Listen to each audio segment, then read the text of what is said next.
Let's make some scenery for our puppet theater. So these are some of the materials that you will need. I'm going to use cardboard and some colored paper. Regular white paper is fine.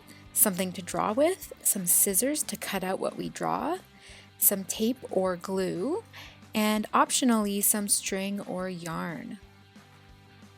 You're also going to need your light source and your puppet theater so you can attach your scenery to it and test it out.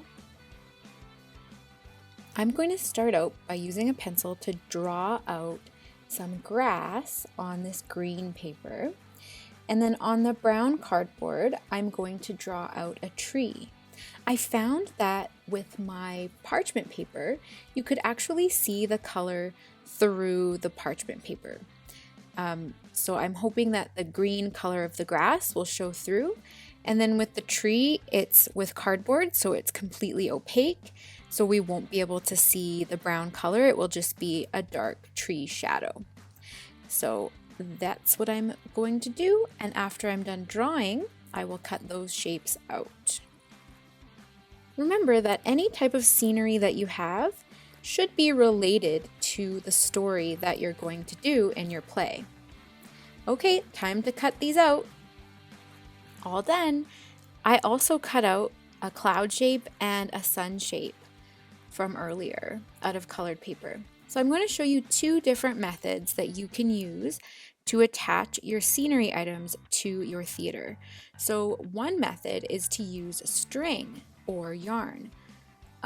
I am just going to cut some pieces and then tape them onto the back of the shapes that I'm going to attach to my theater. This would be for things that are going to hang down.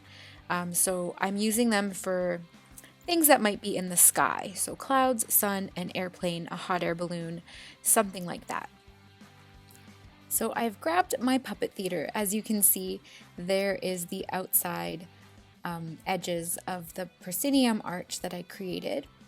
So I'm going to decide where to place my tree. I don't want to put it somewhere right in the middle because I need this to be a background item. I'm not trying to make this stay in the middle and be the focus of my story. So I'm going to put it over onto the sides and the bottom. And so I found that using tape on my parchment paper actually didn't work very well because the parchment paper is kind of oily and it just was hard to stick the tape onto the parchment paper. So I'm going to use glue instead. If you have a glue stick at home, that would work just as well as this. Or you could try and see if tape would work for you.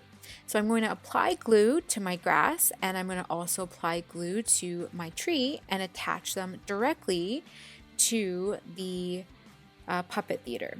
If you wanted to be able to move these around, then you could maybe attach them using string or just have them leaning up against your screen, the parchment paper on your puppet theater.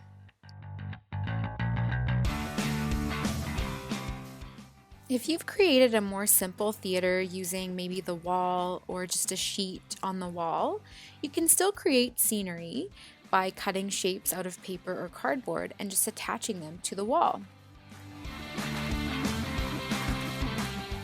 All right, and now I'm going to tape that cloud and that sun just on the top part, the roof of the box there. And I'm going to tape it right up so that it touches the parchment paper because that's what I found you could see the color the best. So you could move this backwards if you want it to be more of a soft shadow. So you do some experimenting and see what looks the best. And then now I'm going to attach that sun shape as well. Okay, so now this is kind of what it ended up looking like. And so as you can see, I'm able to still use my character to do things. And the scenery isn't taking away from the story, it's adding to the story. It's kind of out of the way from the main sort of area where all the action is happening. So that's it. I hope you enjoyed this. Thanks for watching.